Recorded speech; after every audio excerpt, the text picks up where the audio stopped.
Have you ever wondered how some people just seem to conjure their biggest dreams into reality? Yeah, it's almost like magic sometimes, isn't it? Right. It's like their thoughts aren't just, fleeting ideas, but actual blueprints. Makes you wonder if our inner world holds far more power than we usually think. A lot more power, potentially.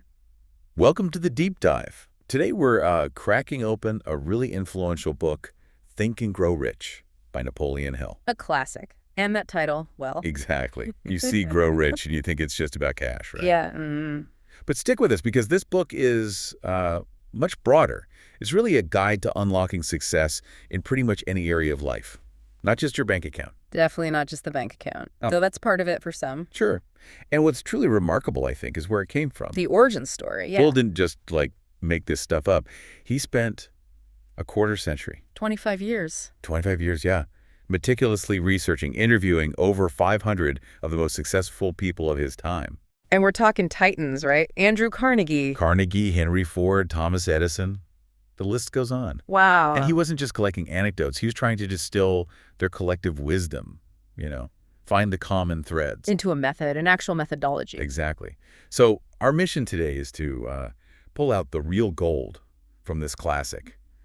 The game-changing ideas, maybe some surprising insights you wouldn't expect. Kind of a shortcut through a dense book. Kind of a shortcut, yeah. To understand the core principles and, really importantly, how they might apply to you and what you want to achieve. Okay, let's do it. Where do we start? Well, let's just dive right into Hill's core assertion. The incredible power of thought. The foundation. Right. He basically claims that when your thoughts are supercharged with a definite purpose, a burning desire, and a plan. A concrete plan. They don't just stay in your head. They can actually become reality. Which sounds a bit out there, maybe, at first. It can. That our inner world, our thoughts, can literally shape our external experience. But what's compelling, I think, is how Hill grounds it. He wasn't just, philosophizing in an armchair. No, he based it on observation. He observed it in hundreds of these hyper-successful people. He saw that every single great accomplishment, without exception, started as an idea. He really believed that the mind can create what it can conceive and believe. And he laid out a practical method for actually doing that. And part of that method involves the subconscious. So how does that fit in? Yeah, Hill argues the subconscious mind doesn't really know the difference between, say, a vividly imagined scenario and reality. Okay. So if you consistently visualize your goal, and crucially, you do it with intense emotion, you're essentially programming your subconscious. Programming it, Kella. To align your actions, your focus, even the opportunities you notice towards that vision. It's almost like setting an internal GPS. Internal GPS. I like that. Okay, so it's not just passive thinking. Not at all. And here's where it gets really prescriptive, because Hill doesn't just say, we want it really bad. No vague wishes allowed. Right. He insists true success starts with what he calls a burning desire. Yeah. An obsession, almost. Yeah, an all-consuming obsession for a specific goal. And he gives that checklist, a concrete 5-step checklist to actually cultivate this desire. Which is fascinating in itself. It really is. First, fix the exact thing you desire: money, sure, but maybe a specific achievement. Be precise. Second, figure out exactly what you'll give in return. There's always a price, right? Nothing is free, basically. Third, set a definite date, a deadline. Creates urgency. Fourth, write it all down. A clear written statement of your goal, what you'll give, the date. Makes it tangible. And finally, read this statement aloud. Twice a day. Morning and night. Until it sinks deep, becomes a real belief. It's almost like embedding it in your psyche. It's like a business plan for your dreams, isn't it? Yeah. Have you ever seen such a structured approach to desire? It's incredibly structured. And that structure, I think, is designed to build the next really crucial element he talks about: faith. Faith. And for Hill, faith isn't necessarily religious, though it can be. It's that unshakable belief, that absolute conviction that your goal will happen. It's the bridge, maybe, between the thought and the reality. That's a good way to put it. He sees it as the essential link. And he talks about how the subconscious mind can be trained, almost saturated, through repetition. Which leads us to autosuggestion, right? Exactly. Autosuggestion and repeated affirmations. The power lies in truly visualizing your goal, feeling the emotions of having achieved it until it just becomes the dominant thought in your mind. Okay, so building on that, this idea of training the subconscious, Hmm. let's talk about autosuggestion. What exactly did he mean by that? It sounds like a practical tool. It is. Autosuggestion for Hill is about consciously, intentionally feeding your subconscious mind. Feeding it what? Positive statements, vivid mental images, feelings associated with your goals. It's about sort of bypassing the conscious mind's natural skepticism or doubt. The critical voice. Yeah, that critical voice. And directly imprinting your desired reality onto your deeper self. It really reinforces that core idea he hammers home. What you repeatedly focus on becomes your reality. It makes you think, doesn't it? How often do we, unknowingly feed our subconscious negative stuff? All the time, probably. Worries, fears, limiting beliefs. Right. And so these practices, autosuggestion, affirmations, they're about intentionally reversing that, turning the subconscious into a force for creation, not limitation. Precisely. Taking control of that inner programming. Okay, that's a powerful idea. Yeah. So let's say we started doing that. We're feeding the subconscious positive ideas. We've maybe ignited that burning desire. What are the next practical steps Hill lays out? How do we build the path? Right. This is where he gets really concrete. He stresses the critical role of specialized knowledge. Specialize, not just any knowledge. Exactly. He makes a sharp distinction. General knowledge, he says, is basically worthless unless organized and applied. Okay, strong words. Yeah. The real power comes from acquiring the specific knowledge you need for your particular goal. And crucially, surrounding yourself with people who have the knowledge you don't have yet. So leveraging others' expertise too. Definitely. You don't have to know everything yourself. Got it. And once you have that knowledge or access to it, then imagination comes into play. Yes. He calls imagination the workshop of the mind. It's where you forge that knowledge into concrete plans. A workshop. I like that image. And he splits imagination into two types. He does. Synthetic imagination and creative imagination. Okay, what's the difference? Synthetic imagination is basically rearranging existing ideas, concepts, plans into new combinations. It's working with what's already known. Okay, practical innovation. Right. But creative imagination, this is where it gets a bit more esoteric, maybe. How so? He sees creative imagination as the faculty that connects with what he calls infinite intelligence. It's where truly new, original ideas come from, breakthroughs. Infinite intelligence. Yeah. What does he mean by that exactly? How do you tap into it? Well, Hill viewed it as a kind of universal consciousness, a vast reservoir of all knowledge, all solutions, sort of floating out there. Okay. And he believed that when your desire is intense and your mind is receptive maybe through focus, meditation, even dreams, you can actually tap into this cosmic database. Oh. It often doesn't feel like logical deduction. It's more like a hunch, an inspiration, a sudden aha moment, like the answer just downloads into your head. Fascinating concept.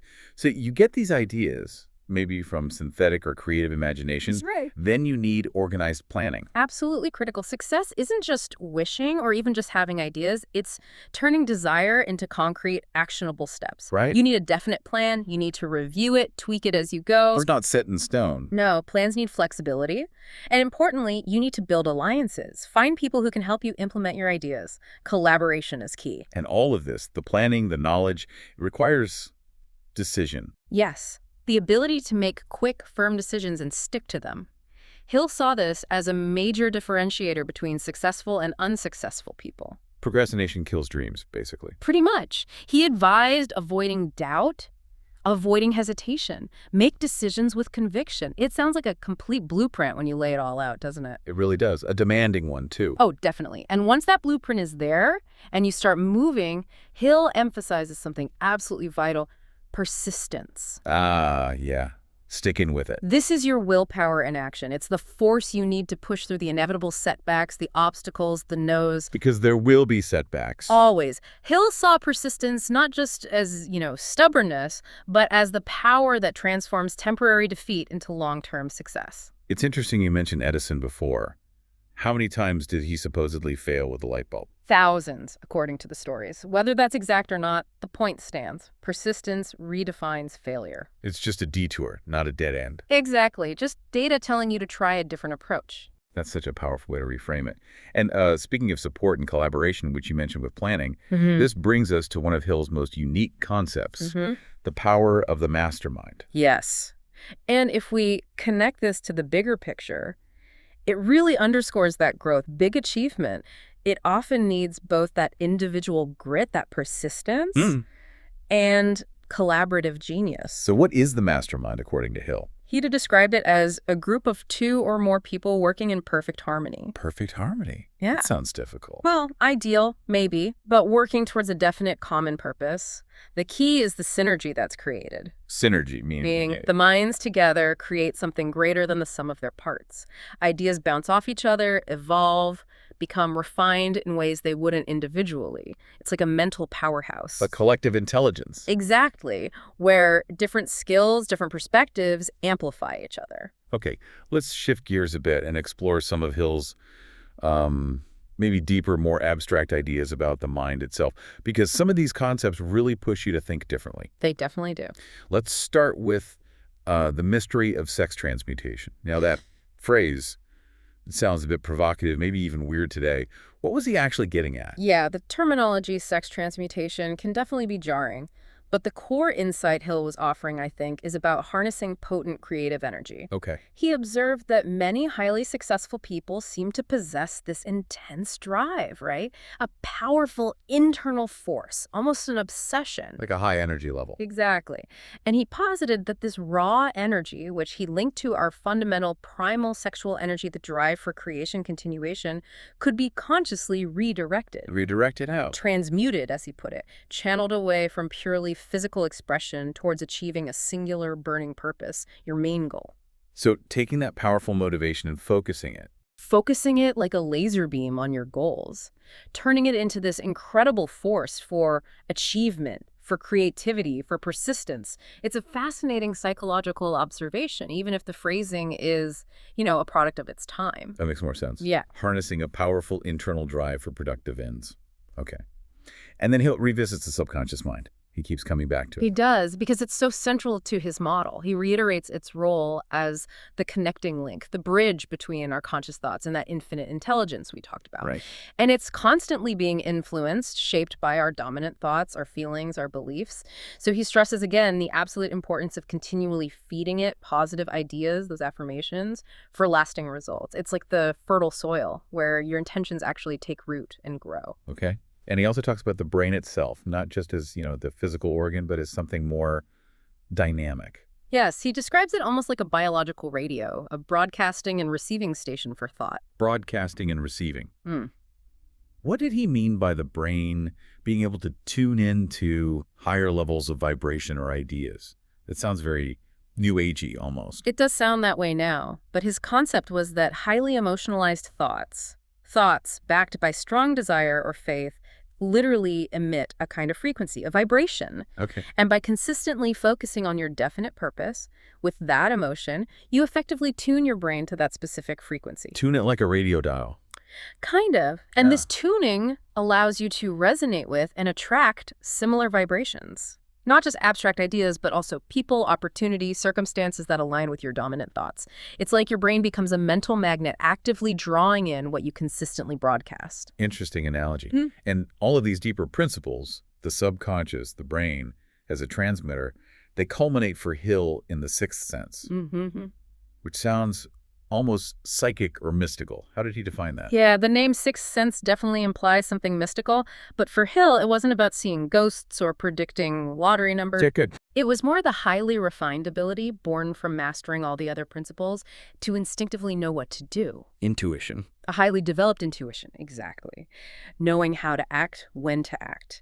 It's the culmination of embedding your desire, faith, knowledge, and plans so deeply that successful action becomes almost automatic. Like muscle memory for the mind. That's a great way to think about it, like a highly trained athlete's reflexes, where peak performance just flows effortlessly because of all the underlying training and programming. It's tapping into a deeper, intuitive wisdom that guides your decisions almost instantaneously. Okay. So we've covered all these powerful tools, these principles for achievement. But Hill was also realistic about the challenges, right? What did he see as the main things holding people back? Absolutely. He identifies fear as the biggest obstacle to success. He believed it paralyzed action and undermined faith. And he didn't just say fear, he broke it down, didn't he? Yes. He detailed what he called the 6 basic fears that he believed plague humanity. What are they? The fear of poverty, the fear of criticism. Ooh, Yeah. that's a big one for many people. Huge. Then the fear of ill health, the fear of loss of love, the fear of old age, Hmm. and finally, the fear of death.